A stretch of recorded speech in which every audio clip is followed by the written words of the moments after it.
So at the end of my first ever Vancouver Super Seminar, I felt like rolling with some of the guys there, so I got some of the higher belts and I had a roll. My right arm is a little injured, my right shoulder, so I tied it under my belt, so I couldn't really use the arm and further the injury.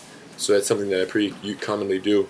So anyways, we have a good roll here. This guy's a purple belt, 4 stripes, I think, 3 or 4 stripes, looking to pass my guard, using that one kind of spider connection up there to keep him away, manage the distance. And, oh yeah, that sweep I do a lot. Look at this, no-handed cross sweep. Look, whoop, boom, kick the hip, pull the foot, and down he goes. And even though I didn't have his other foot grabbed, the pressure is so abrupt on the foot that I do sweep that it's almost like, you know, hard to respond in time to get your foot back for balance. So he gets back up to pass my guard. A lot of times I do that sweep, I don't even try to follow up. I just chop him down and let him get back up. So he's in my open guard. I wrap the foot looking for a little heel hook right there. Didn't want to put any pressure, nor could I, because I couldn't lock my hands together. So I triangulate my legs around his thigh. Now, I think in sport, jiu-jitsu, this is not legal to triangulate your legs to the inside like that, but I don't do sport, so it's legal for me. So I have my legs triangled around his legs, connected there, knocked him over, playing a little leg fighting here, and I'm trying to see if I can get up on top of the fight while maintaining control of one of his legs. That's kind of like the idea, right? Because there I go, my left hand has the grip. Now let's see if I can off-balance him here, and the key is to keep my left hand in his pants while getting up with no hands. There you go. So now I'll be able to get on top. So here we worked kind of a little bit of an X guard. Almost knocks me off balance here. I'm just kind of floating. I just kind of call it bubble control, where I'm just trying to hold the bubble underwater, floating the hips, real relaxed. Look how I keep my pant leg out of the equation. So with my one arm that I'm able to use here, I just kind of kept it out. So here I kind of start seeing his arm right here. So I pull back. I purposely fall off. I look for a triangle. He does a great job of keeping his head down right here. Look at that. How he keeps his head so low. And I'm purposely putting pressure on his neck right now to let him think that I want to keep it down. So he starts lifting it, and boom, there it goes. There it goes. So watch once again here. So basically, I'm shoving his head down with my right leg. He pops it out, and watch how quickly my right leg comes around. His hand almost gets back in, but my triangle setup is so tight right now, and I rip his head down. Uncrossed, advance. Watch him see it crossed again. Advance, grab the shin, lock it up. So never let go of the triangle setup without controlling the head. Rule number 1 for the triangles.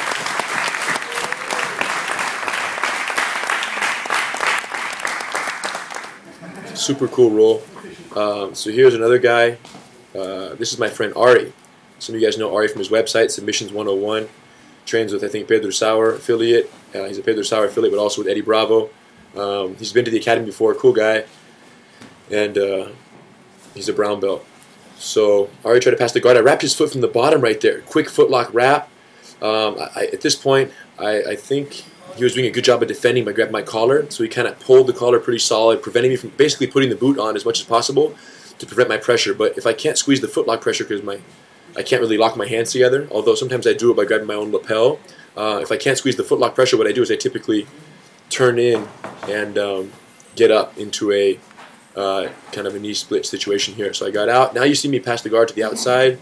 Instead of going through, I chose to go around, which I often do when I have only one hand, because it's hard to get the underhook when you don't have the right arm, right? So it's hard to slice through. So I keep his pant leg. Look how I'm stretching his leg away from us. And that's to make sure that his left knee can't penetrate too deeply. So as long as his right leg can't come in, he can't sandwich my body with his calf. So it gives his left knee that's across my waist right now no control. And you'll see my tripod, how I'm driving all my weight forward to keep pressure on his abdomen so he can't strip as effectively as well. So I have his outside leg pinned. Typically, I'll use my right hand to push his inside knee out of the way, but I don't have a right hand, so it's tough to shove it through like an over-under pass. So I keep this. Look at the pressure. The key is stay on my toes, keep driving. He almost goes here, like try his rubber guard right here, but he doesn't have his left leg in. You see, he's pulling his own foot up over my neck, but his left leg is extended out. So I'm essentially in side control. He's trying to pull that leg up. He realized it wasn't going to be effective. I switched my grip to the inside pant leg. So now I'm just trying to tag along here. Look at the inside pant leg. That's keeping his leg from putting me in the guard now. I stepped over his arm. Now I'm in somewhat of a north-south. I'm very concerned about him turtling right now. So see how I'm picking up his pant leg? Not letting him turtle in. Pull the pant leg, keep driving him. I'm driving my hips on his chest. Look how much pressure with the hips. Constantly keeping him on his back. I didn't want him to get up to his knees because it's hard to tip someone when you don't have both hands to pull with. So at this point, you'll see his right hand try to creep through for a single leg. Watch my left hand underhook it right now. Right there. Underhooked his arm, cupped it underneath the tricep. I got my own collar. Look at my left hand, grab my own collar right there. And then at this point, I step in his armpit, quick sit, leg up, step over. He tries to do a back roll. My leg comes over. Good to go.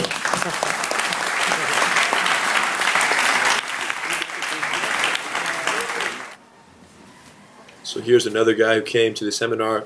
I'd never met him before. His name is Scott. He's a black belt. Tight, you know, tight jiu-jitsu this guy had. Good guard pass there. I think he trains with Megaton, who is under my uncle Hoyler. He has the Megaton school, I believe, in Vancouver. I didn't ask him actually, but he did say he trained with Megaton. So right there I rolled away from him because I couldn't put him in the guard because he was putting good pressure from the inside. And since you don't have your right hand to check his hip, you have to naturally modify and roll away and hope that he doesn't take your back in the process.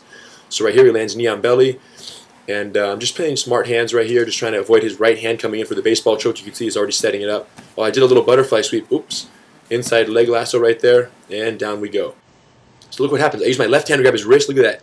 I use my left knee to off-balance him that way, a little shin sweep. Push him up, get a spider connection on his bicep right here. Now as I lift him up, it creates space for my inside leg, somewhat of a 50-50. But when he falls, watch how I pull my right leg out of the equation when he falls. Right there, my right leg back in the middle. So he couldn't heel hook me.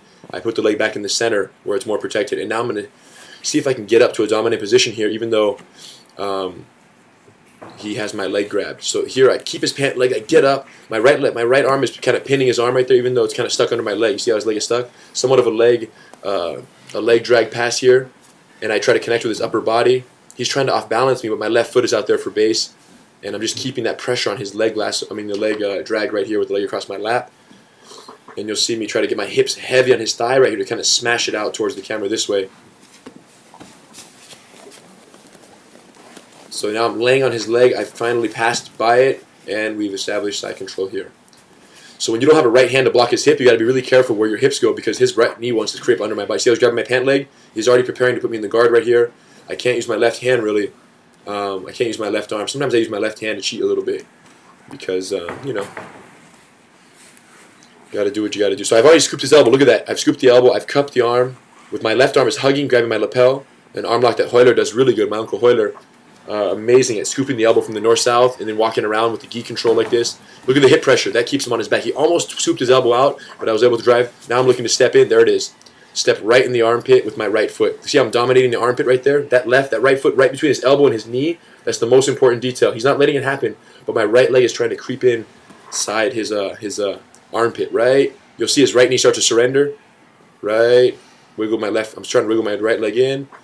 And he has surrendered the armpit effectively now. He knows it. So at this point, I'm just hugging his arm. Now, I'm watching his hand right now. See how intently I'm watching his grip? I want his grip to loosen for 1 second. There it is.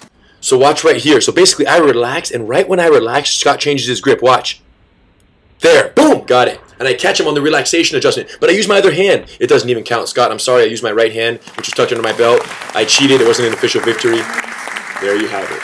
Fun rolls, you guys. Thank you guys for the rolls. Thank you, Andrew, Ari, and Scott for the rolls. I can't wait to see you guys next time. And those of you out there watching, I hope you guys learned something from the one-handed sparring, learned a few tricks, tying one hand. And I'll tell you, even if you have two healthy shoulders, freaking spar. Tie one hand and spar with one hand anyways. It'll change your game. Because why? You spar with one hand for 1 or 2 or 3 months. When you bring your hand back into the equation, what's going to happen?